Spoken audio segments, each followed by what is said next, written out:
এখানে চুপচাপ দাঁড়িয়ে থাকবে। এখান থেকে তুমি পালিয়ে যেতেও পারবে না, আর পালানোর চেষ্টাও করবে না। আমি তোমার কাছে কি অন্যায় করেছি? আমি তোমার কি ক্ষতি করেছি? তোমার সাথে আমার কিসের শত্রুতা? কেন তুমি আমাকে তুলে এনেছো?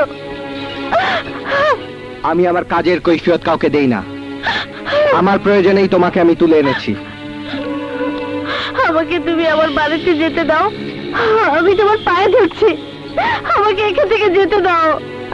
যেতে দাও, আমাকে যেতে না। দাও ভাইয়া। ভাইয়া বলে দেখে তুমি আমাকে দুর্বল করতে পারবে না। যার জন্য আমি তোমাকে অপহরণ করেছি, সে এলে তার হাতে আমি তোমাকে তুলে দেব। আর একটাও প্রশ্ন করবে না। কেন করবো না? তুমিও তো কোনো মায়ের ছেলে, তুমিও তো আমারই মতো এক বোনের ভাই। আমি যদি সত্যি তোমার বোন হতাম, তোমার সাথে আমার যদি রক্তের কোনো বন্ধন থাকতো, তাহলে তুমি নিশ্চয়ই সে রক্তের বন্ধনকে অস্বীকার করে তোমার নিজের বোনকে অন্যের হাতে তুলে দিতে পারতে না। আমি নিরুপায়।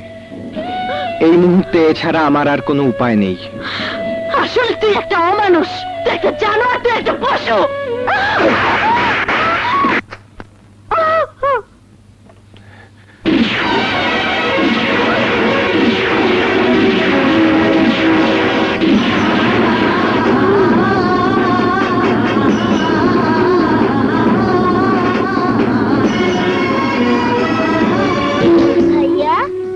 এই দেখ, তোর জন্য কি নিয়ে এসেছি।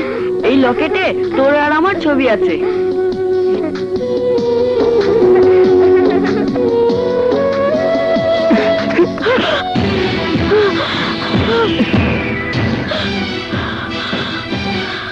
এই লকেটটা তোমার কাছে এলো কি করে? সেটা তোকে বলার প্রয়োজন মনে করছি না। আমি তোমার কাছে হাত জোড় করে বলছি, বলো এই লকেটটা তোমার কাছে কি করে এলো? এটা আমার লকেট। এই লকেটের মধ্যে যে ছবি দুটি দেখছিস, আমার আর আমার ভাইয়ার ছবি। আমার সেই ভাইয়ার ছবি, যে ভাই আমাকে পুতুলের মতো আদর করত, নিজের জীবনের চেয়েও বেশি ভালোবাসতো আমাকে। আর আমার ভাইয়া যদি বেঁচে থাকতো, তাহলে এতক্ষণ তুই আমাকে আটকে রাখতে পারতি না। আমার ভাইয়া তোকে কেটে টুকরো টুকরো করে আমাকে এখান থেকে নিয়ে যেত।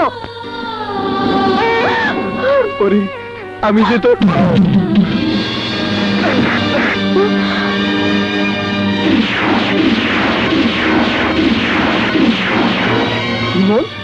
তুই? হ্যাঁ আমি। ইমন, তুমি কোনো চিন্তা করো না, আমি ওই বেঈমানটার কাছ থেকে ঠিকই তোমাকে উদ্ধার করে নিয়ে যাব। বিশ্বাসঘাতক, বেঈমান, এসব তুই কি বলছিস? হ্যাঁ ঠিকই বলছি। যাকে ভালোবেসে আমার জীবন সাথী করে ঘর বাঁধতে চেয়েছিলাম, আর তুই তাকে জোর করে তুলে এনেছিস। ছি ছি। আরে আমি তোকে অনেক বড় বন্ধু মনে করতাম, কিন্তু তুই আমার কাছে সেই বন্ধুত্বটাকে এত ছোট করে দিলি। মার ইমন, মার, আমাকে মেরে ফেল। আমি না জেনে আজ যে পাপ করেছি, সেই পাপের রক্তটুকু আমার শরীর থেকে বের করে দে, বের করে দে আমার শরীর থেকে। মার, মার আমাকে। মারুফ, হে ইমন, জানিস আজ আমি কত বড় পাপ করেছি? কত বড় পাপী আমি! যে বোনটার জন্য আমাকে তুই কাঁদতে দেখেছিস, জাফরের কথায় আজ আমি আমার সেই পুতুলের মতো বোনটাকে তুলে নিয়ে এসেছি। তোর মতো অমানুষ আমার ভাই হতে পারে না। চলো ইমন, এখানে আর এক মুহূর্ত নয়। ভাইয়া, আই এম সরি মারুফ, আমি না বুঝে তোর গায়ে হাত তুলেছি, আমাকে ক্ষমা করে দে প্লিজ। এখন চল।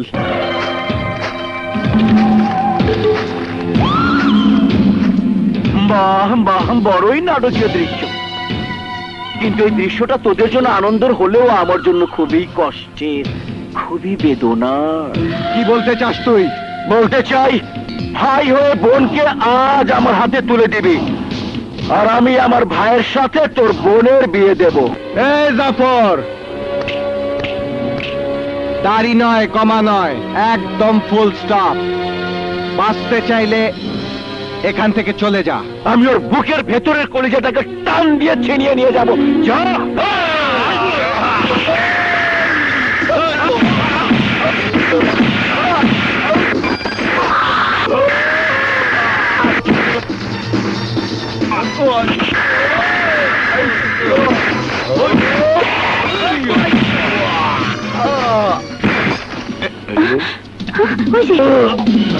তুমি তোমার কাশিমা দেখাও, যাও যাও।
ভেঙে দিস না, কেমন হলো, কেমন হলো গা?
তোর জন্য আমি আমার স্ত্রী সন্তানকে হারিয়েছি, তোর জন্য আমি জেল খেটেছি। হারামির বাচ্চা, তুই আজ আমার হাত থেকে আর বাঁচতে পারবি না।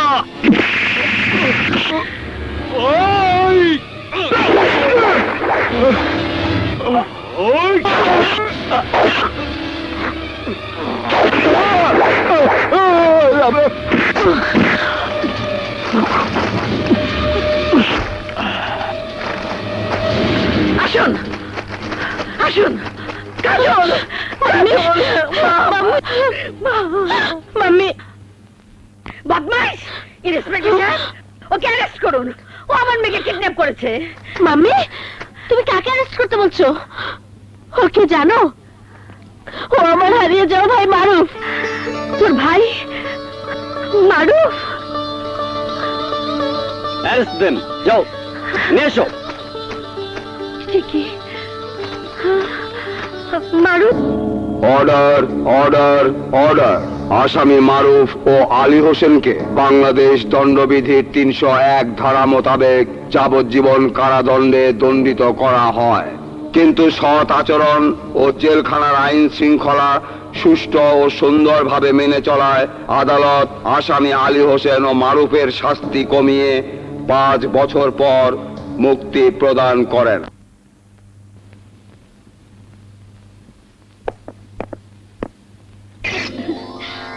ভাইয়া, এই নিন। ধরুন বিআই সাহেব। ভাইয়া, ভাইয়া, বুবু হ্যাঁ টুম্পা আসসালামু আলাইকুম। ওয়ালাইকুম আপনারা আসসালাম। খাড়ায় রয়েছেন, চলেন। আমার আইতে একটু দেরি হয়ে গেল, রিক্সায় যাম, বাসের যাম, খালি যাম আর যাম। কাবিলা ওইটি বিয়ার সব কিছু আয়োজন করে বয়ে রয়েছে। আজকে বিয়ে তো একটা হইব না, দুইটা লন। শীঘ্রই চলেন, বিয়ে তো শুরু করতে হবে। চল